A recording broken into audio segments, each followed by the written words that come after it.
Saturday, the 19th of March, and I've just left Horton-in-Ribblesdale railway station. The aim today is a circuit of the infamous Three Peaks of Yorkshire, which you've probably heard of, but it's a 25 mile circuit taking in the three tops, the three fells of Pen-y-Ghent, Whernside and Ingleborough. I'm doing it in an anti-clockwise direction, so the first top will be Pen-y-Ghent, which we can see on the skyline. Just passing St Oswald's Church and Graveyard at Horton-in-Ribblesdale.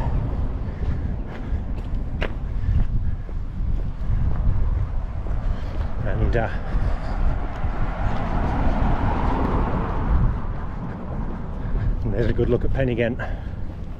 So I mentioned that it's a 24.5 mile circuit.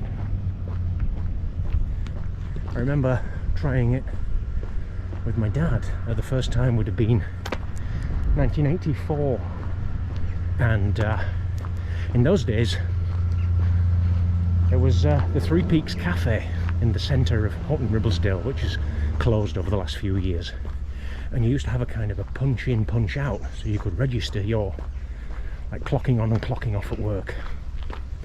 And that first time in the summer of '84, I was just not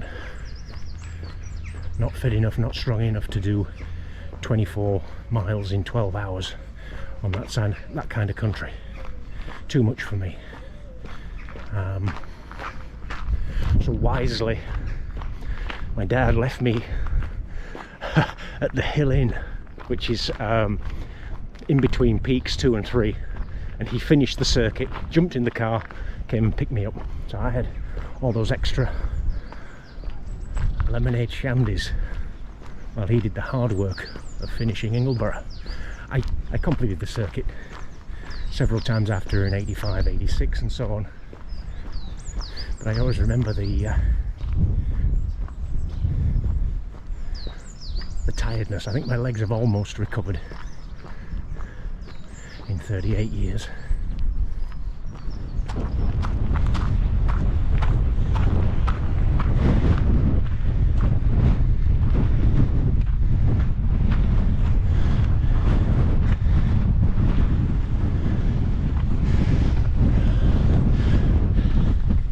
Two steep little outcroppings. The first one was limestone and this one is gritstone, and after this it's a steady, easy drag to the top. Very windy up here. So the first summit, 3 miles, and I've got 54 minutes on the clock. Very breezy. Over there, Fountains Fell, and looking over towards Wharfdale, holding onto my cap here. There's the first stop.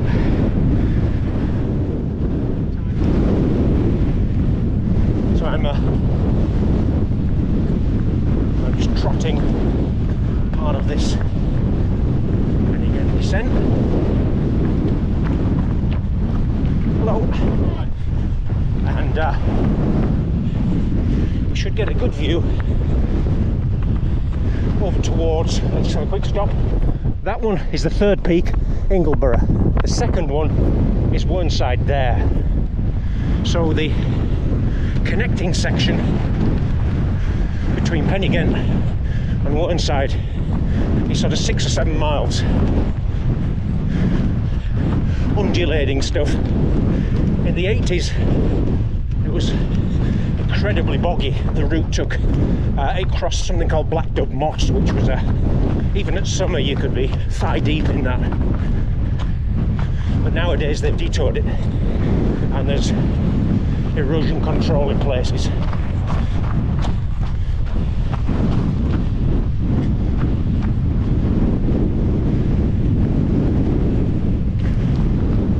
makes it a quicker, drier round, hopefully. I mean, it's only mid-March. It's my first time wearing shorts for the year, but it's keeping moving. It's not too cold, even though you're seeing people wearing down jackets and woolly hats. It doesn't feel that cold. The way the train timetables run, I left Horton station just after 10:30. There's a train home about 4:15 or 4:20, but that means I have to go round in about 5 3/4 hours, and that's way beyond me. And then there's another train at around 5:45, which means I have to clear the circuit in a little over 7 hours. And I think striding and just jogging some of these easier sections, I should be okay for 7 hours.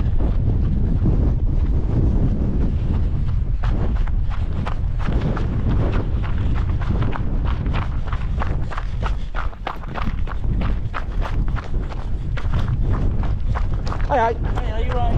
Hi. I won't be in a few mile though.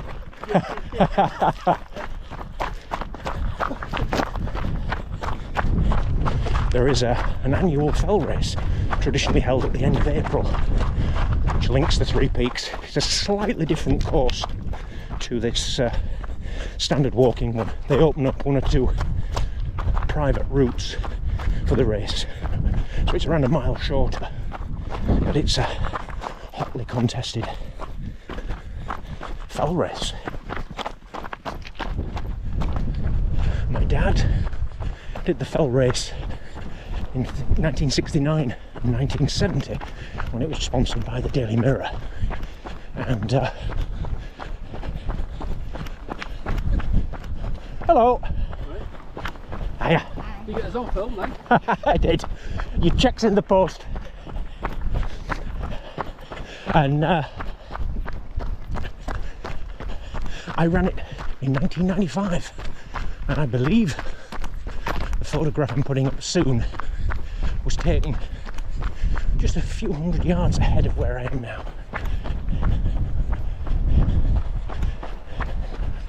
That was my mid-90s Jack Gee phase. Regular viewers of the channel might recognise Ribblehead Viaduct there in the middle distance. This is where we're heading. I think that's around the 10.5 mile mark of the circuit, and it really marks the start of the second climb, Whernside. It's funny, when I did the fell race in 95, I wasn't particularly running well. I was only doing a couple of runs a week at that point, doing more climbing and so on. But I'd managed to get an entry because I'd done some qualifying races in 93 and 94. The Three Peaks races like that, it has to be, you have to demonstrate that you've got qualifying events or you simply won't get in. And that year, oops, that's better. Right, don't talk and do styles. I'm not a multitasker. That year, 95, I wasn't running particularly well, and I was very disappointed not to get under 4 hours for the circuit. My goodness, what I'd give now to have that kind of fitness.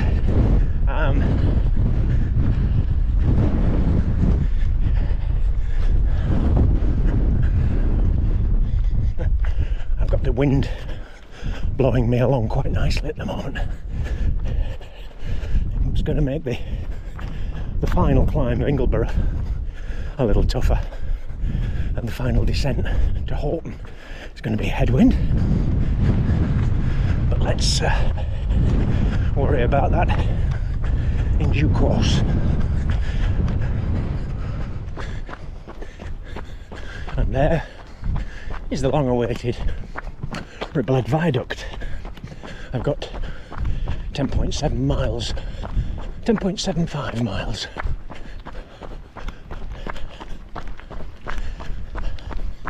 And 2 hours 27. So, not going too bad. I wouldn't describe my legs as fresh, but I think I've got a few more miles in them yet.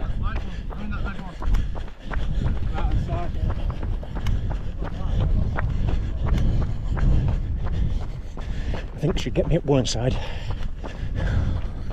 and then I'll be running on fumes, running on memories, I think. Great day though. Fantastic spring day.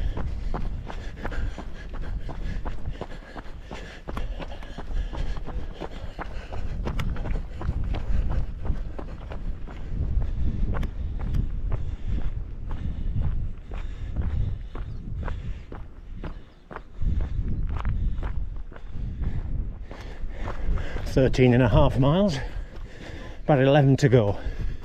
One side you can see, and also Ingleborough.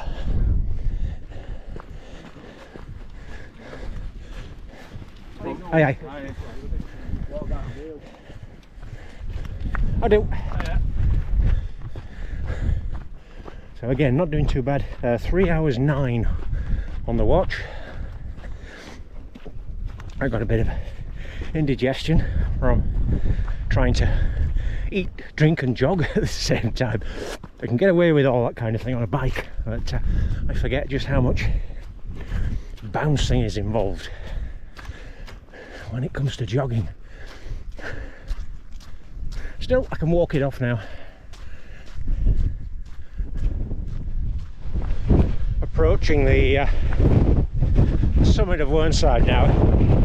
14.6 miles. Wow, the wind here is quite something. It's almost very difficult to catch my breath. Quite a cold crosswind.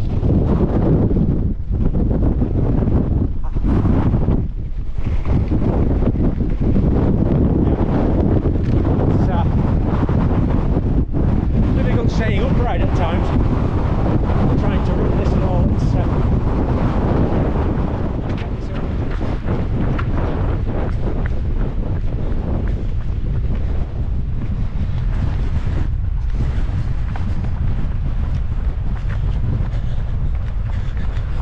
Even the descent of Whernside was quite tricky in these winds.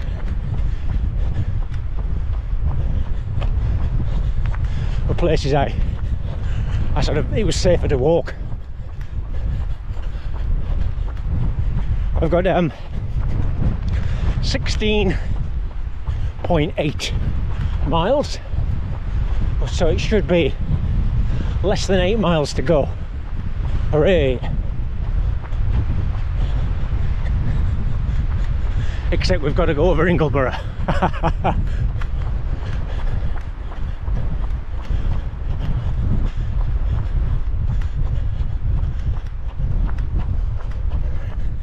You can just see the tops of the arches there. Ribblesdale Viaduct again. Oh.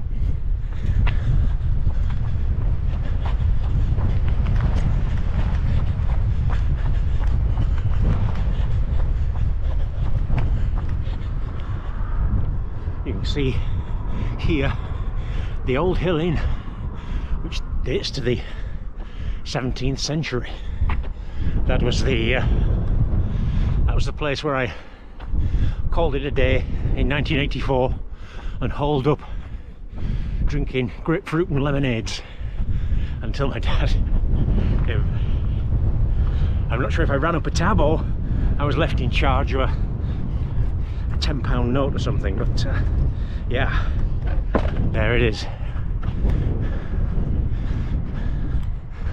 And there is the objective, Ingleborough. You can see Ingleborough Summit Shelter, I've got 19.8 miles, and yeah, nearly made it to the third peak. My legs totally buckled on the steep part of Ingleborough there. Oh dear, completely blown apart. But it's a long ways, this tough country, and I'm a long way from being fit.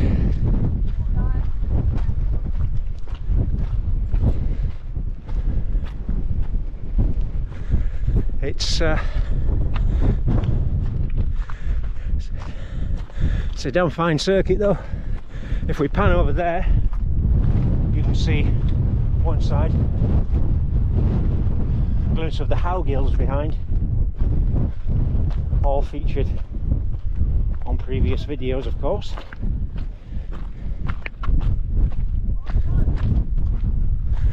I'm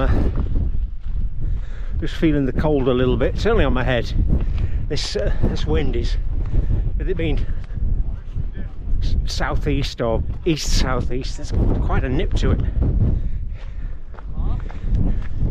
So it's time for a warm hat when I get here. Push final bit of food and drink in. I'll get the poles out because my legs are starting to buckle, and I think I might be glad of them on the descent. Well, that descent was fun. I was cramping in my left leg and I just generally worn out, but I got down to Horton in about 6:20.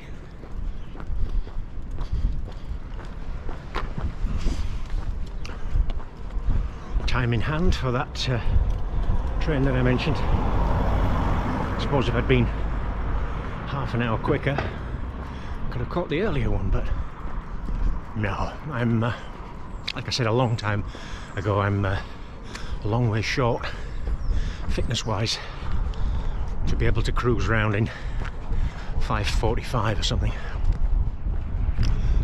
Anyway, 3 weeks to the Calderdale hike, which is the primary reason why I thought I'd come out today and push it. So I feel now a lot happier going into that Calderdale hike, which is about a mile longer than this, but nowhere near as much climbing. So for this hustle bustle hurly burly episode, just leaves me to say hope you enjoyed it. Type 2 fun, I believe the modern phrase is, for me at least, and see you next time for something a little bit more laid back.